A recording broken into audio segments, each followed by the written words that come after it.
You sent an email at 10:47 a.m. on Monday from inside his apartment. Yes, knowing he might see it.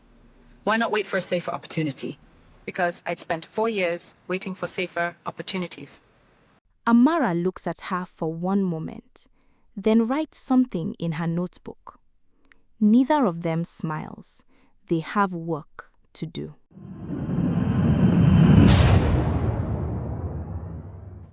The weeks after Leon's arrest are the strangest Adaeze has ever known.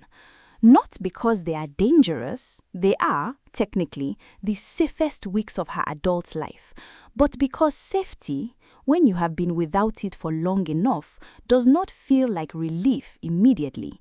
It feels like an absence you don't yet know how to fill. She is placed in temporary housing by a Dutch victim support organization, a clean, quiet apartment in a building she can leave at any time through a door she controls the code to.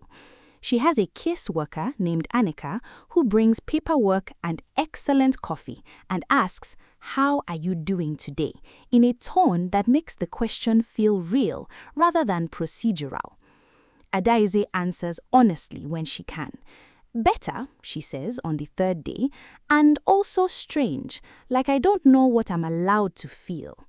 Annika nods. That's common. You've spent years calibrating your emotions to someone else's responses. It takes time to find your own register again.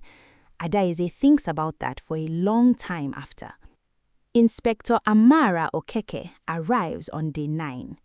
She is shorter than Adaeze had expected, with the kind of economical efficiency that comes from years of moving through institutions that underestimate small women. She shakes her hand and does not waste time. You sent an email at 10:47 a.m. on Monday from inside his apartment on a network he was monitoring. Yes, Adaeze says. Knowing he might see it. Yes. Amara studies her. Why not wait for a safer opportunity? Adaeze considers this. Because I'd spent years waiting for safer opportunities, and I finally understood that the safe opportunity is the one you make, not the one you wait for. Amara writes something in her notebook. Then she looks up. I want to tell you something, and I need you to hear it fully. She pauses. You are not the reason we caught him. He would have been caught. We were building the case. Tobias was cracking, Miriam's family was pushing, but you are the reason we caught him now. There is a difference. The difference is that whoever he was planning to bring in after you, and there would have been someone after you, they are still free because of what you did at 10:47 a.m. Adaeze looks out of the window at the Amsterdam rooflines. I didn't feel brave, she says. You rarely do, Amara says. That's what makes it real. The legal process is long and international and exhausting in the specific way that institutions are exhausting, procedural, repetitive, requiring the same story in different formats for different authorities. Adaeze tells it each time, clearly. She is a scientist. She has always known that the work of making something true in the world requires documentation, repetition, and patience. Tobias cooperates fully. His testimony is precise and damning. 3 years of documentation that read together constitutes the infrastructure of a network that was using professional credibility as cover for the systematic targeting of isolated, educated women in domestic difficulty. Leon Voss, in formal interviews, is consistent, calm, reasonable, helpful. He has an answer for everything. He disputes nothing aggressively. He simply explains, and his explanations are almost convincing. The forensic record is more convincing. The digital extraction from his laptop takes 12 days and produces a case file that the lead prosecutor describes privately as methodical to the point of being clinical. He had spreadsheets. Miriam Lassen's statement is delivered in writing, read into the record by her family advocate. Adaeze is present for this. She sits in the back of the hearing room and listens to Miriam's words, the same precise observational voice she first met in a pink journal in a locked room describe what it was like to be inside the glass cage. He never threatened me, Miriam writes. He never raised his voice. He was always reasonable. He always had an explanation. And that is exactly what made it impossible to leave, because you cannot argue against something that will not be argued with. He did not entrap me with force. He entrapped me with architecture. Everything was arranged so that leaving was always one more day away, always just slightly out of reach, until I stopped reaching. And then, the advocate reads, I wrote everything I knew into a journal and I hid it because I understood something.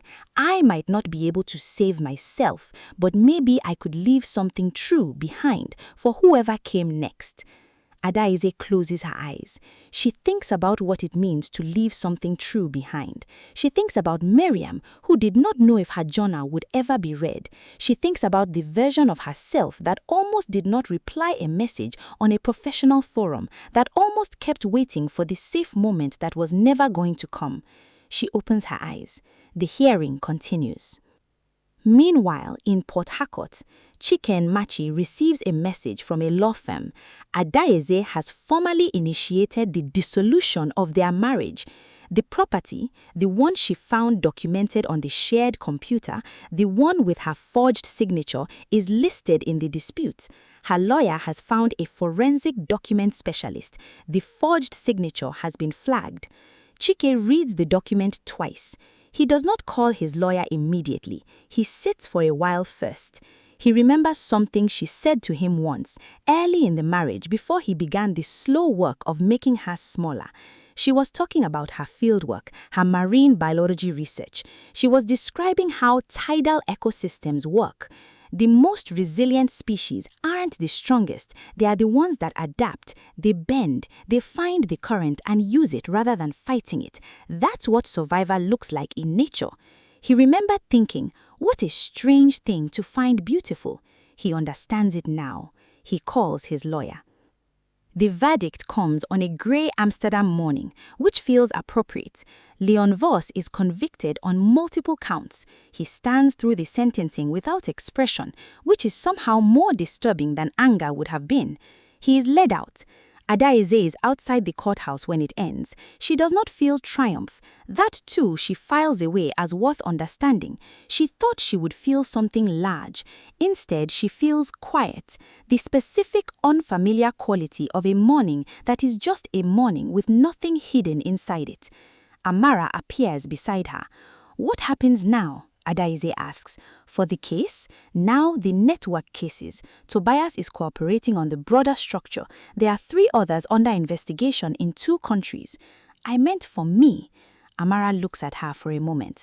That one is yours to answer, she says. But for what it's worth, your research visa is legitimate. The EU project is real. They contacted the support organization last week. The actual project director, not Voss, wants to know if you would still consider joining.